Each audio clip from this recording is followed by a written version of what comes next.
Hello dear students, welcome back to our classroom. അപ്പോൾ നമ്മൾ ഇന്ന് വളരെ സിമ്പിളായിട്ടുള്ളൊരു പിക്ചർ തന്നെയാണ് ചെയ്യുന്നത് കേട്ടോ. നമ്മൾ കുറച്ചൊക്കെ ബേർഡ്സ്, അനിമൽസ് ഇതൊക്കെ ചെയ്ത് പഠിച്ചു അല്ലേ.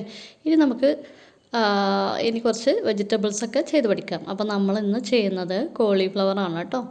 അപ്പോൾ വളരെ സിമ്പിളാണ് ചെയ്യാൻ വേണ്ടിയിട്ട്. അപ്പോൾ നിങ്ങൾ പെൻസിൽ മാത്രം യൂസ് ചെയ്യുക, അതും HB പെൻസിൽ കേട്ടോ.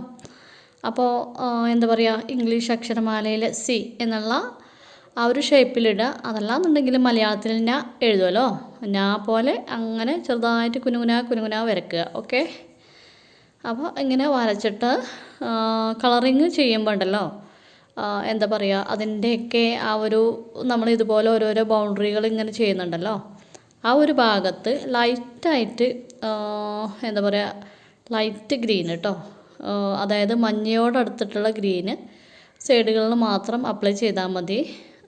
അപ്പോൾ നല്ല ഭംഗിയുണ്ടല്ലേ ഇത് ചെയ്തിങ്ങനെ കംപ്ലീറ്റ് ആയപ്പോൾ നല്ല രസമുണ്ട് കേട്ടോ കാണാൻ. അപ്പോൾ നിങ്ങളെല്ലാവരും ചെയ്ത് നോക്കുക. അപ്പോൾ ഈ എന്താ പറയുക, കോളിഫ്ലവറിൻ്റെ പ്രത്യേകത എന്ന് പറഞ്ഞാൽ തന്നെ ഇങ്ങനെ ഓരോരോ ഇതളുകളായിട്ടാണല്ലോ അത് കാണുക. അപ്പോൾ നമ്മൾ ഇതിൻ്റെ ലീഫ് വലുതാണ് കേട്ടോ. അപ്പോൾ ഞാൻ നിങ്ങൾക്ക് സിമ്പിളായിട്ട് ചെയ്യാൻ പറ്റിയ രീതിയിലാണ് ലീവ്സ് ചെയ്യുന്നത് കേട്ടോ. അത് ഓരോരോ ഭാഗങ്ങളായിട്ട് ചെയ്യുമ്പോൾ നമുക്ക് ഇങ്ങനെയാണ് കാണുക. പക്ഷേ അത് ഓരോരോ ലീവ്സ് അല്ല, അത് ഓരോരോ ഭാഗങ്ങളായിട്ട് ഇങ്ങനെ കാണിക്കുകയാണ്. ഓക്കെ, ഇത് കംപ്ലീറ്റ് ആയിട്ട് ഇതിൻ്റെ ചുറ്റുപാടും ഈ ലീവ്സുകൾ ഉണ്ടാവും, വലിയ ലീവ്സ് ആയിരിക്കും. അപ്പോൾ നമ്മൾ ചെറിയ ചെറിയ പാർട്സ് ആക്കിയിട്ടാണ് ഇപ്പോൾ ചെയ്യുന്നത് കേട്ടോ.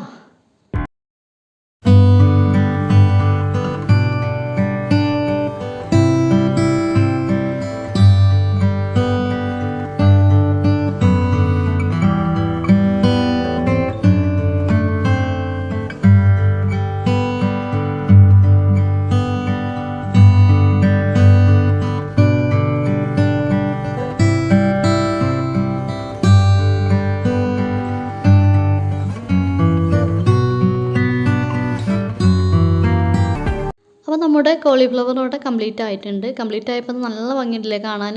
നമ്മളൊരു ഇതൊന്നും ചെയ്ത് നോക്കാത്തൊരു വെജിറ്റബിളാണ് ഈ കോളിഫ്ലവർ. അപ്പോൾ നിങ്ങൾ കളറിങ് ചെയ്യുമ്പോഴും ഷെയ്ഡിങ് ചെയ്യുമ്പോഴും ഈ ഓരോരോ പെറ്റൽസ് ആയിട്ട് നിൽക്കുന്നുണ്ടല്ലോ, ഈ ഓരോരോ ഫ്ലവേഴ്സാണല്ലോ ഇത് പിന്നെ കൂടി ചേർന്നിട്ടാണല്ലോ കോളിഫ്ലവർ ഉണ്ടാവുന്നത്. അപ്പോൾ ആ പെറ്റൽസ് നമ്മൾ കാണിക്കുന്നുണ്ടല്ലോ, അവിടെ മാത്രം ചെയ്യാം കേട്ടോ. ഷെയ്ഡാണെങ്കിലും കളറിങ് ആണെങ്കിലും എല്ലാവരും ചെയ്ത് നോക്കുക.